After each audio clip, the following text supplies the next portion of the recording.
nobre presidente Marcos de Souza, o cumprimento, no nome do qual cumprimento a todos dessa casa, do que tange a vereança, ao senhor Ronaldo, aqui do nosso lado, cumprimento no nome dos funcionários, e a todos que aqui estão, nos ouvem, nos veem. Mais um dia de trabalho, mais um dia de representar as necessidades do povo bauruense. Fomos eleitos para isso, aqui estamos para isso, estaremos cumprindo o nosso papel.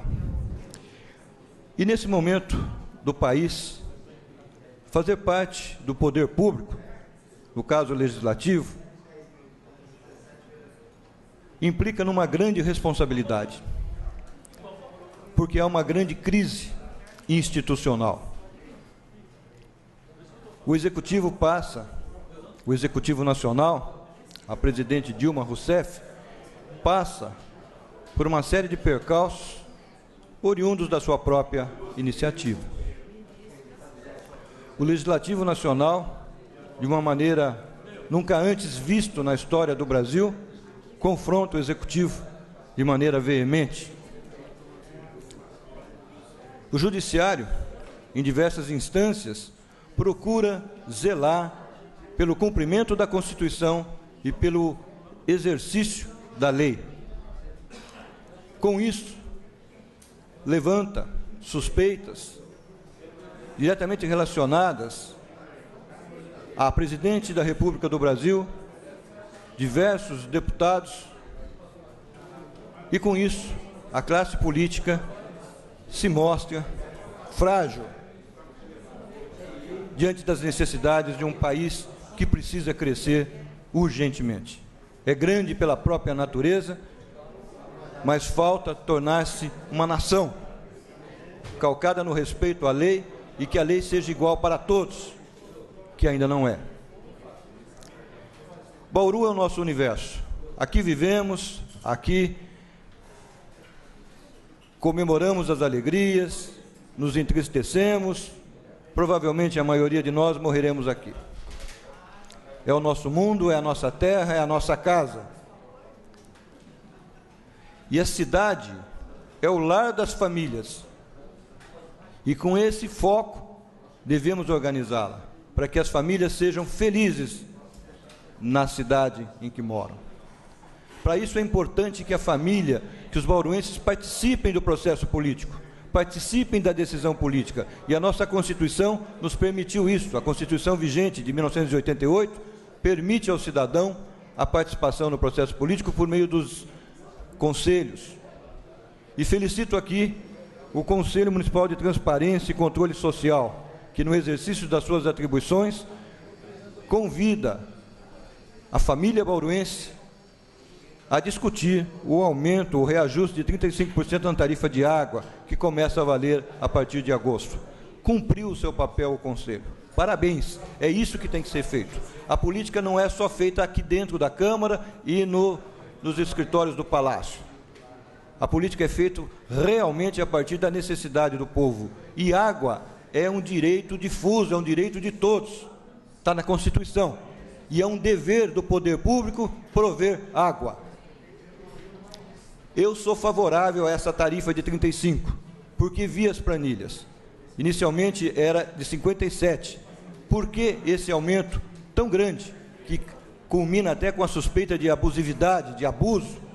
Porque não foram feitos aumentos sequenciais, anuais, que deveriam ter sido feitos? Sim, mas foi uma estratégia do atual prefeito fazer dessa maneira. Então, bem-vinda a essa audiência, parabéns ao Conselho da Transparência, que cumpriu o seu papel. Tivemos hoje aqui a presença da discussão sobre a cultura da paz.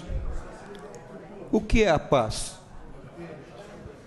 A pergunta, o que é a paz, nos remete o que é o amor, são questões intrínsecas a cada um, à individualidade, mas que são vitais.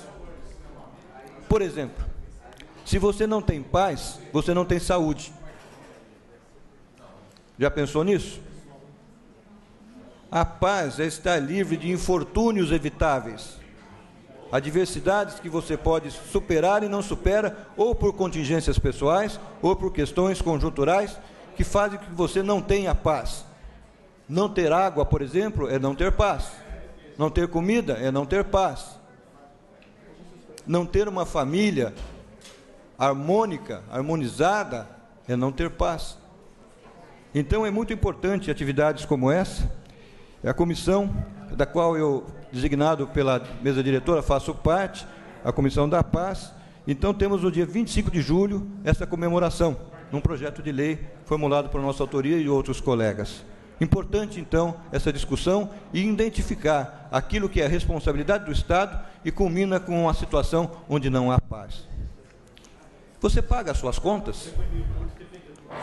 Se você não paga as suas contas, você é multado. E dependendo do vulto das contas, você tem moras e tudo mais, e vira um processo. Você sabia que em Bauru tem grandes devedores que não pagam as suas contas?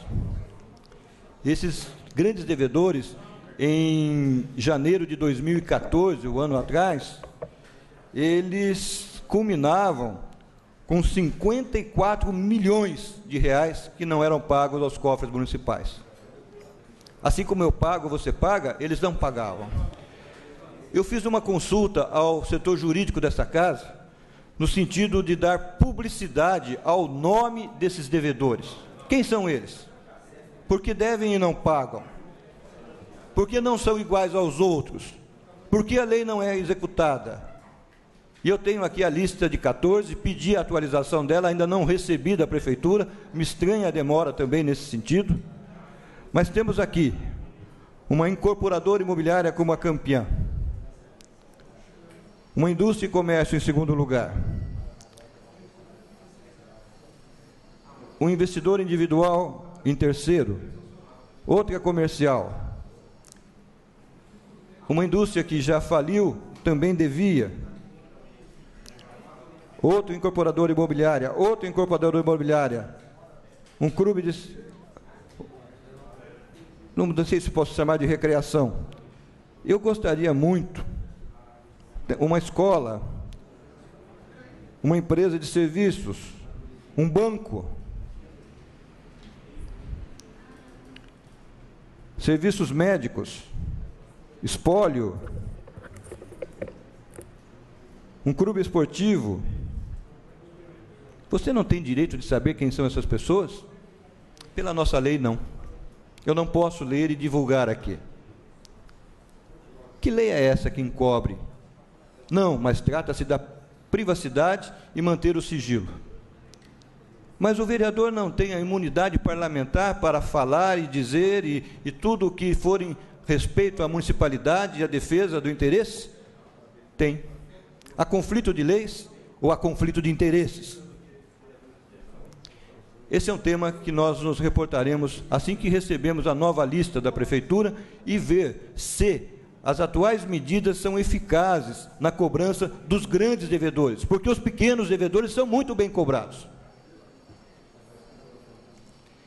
E compararemos essa lista de janeiro de 2014 com a lista agora de 2015 e o quanto houve de incremento na captação de recursos dos grandes devedores. Porque este vereador fez uma proposta de criar um grupo específico de cobrança dos grandes vereadores, dos grandes devedores, e que não foi acatada pelo Executivo porque dizia que os seus métodos de trabalho eram eficazes.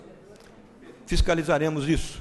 É importante que saibamos com clareza e definição quem são os grandes devedores, as tratativas que foram feitas para que houvesse um pagamento e um ressarcimento daquilo que compete ao poder público, tanto na captação como principalmente na cobrança. Acredito eu que teremos grandes surpresas em alguns devedores. Então, mais do que nunca, temos a expectativa de que a formação de um grupo específico de cobrança para os grandes devedores traria um incremento ao orçamento do município, que vive uma escassez fundamental. Então, mais do que nunca, é importante que possamos trabalhar essa questão.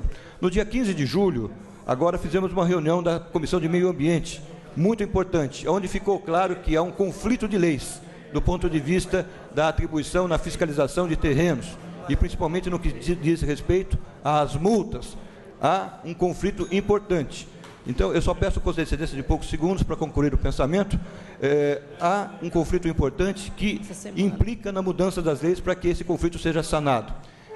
Também identificamos a necessidade de uma revisão do Código Sanitário da cidade, muito importante. Essa revisão foi feita, mas não foi implementada.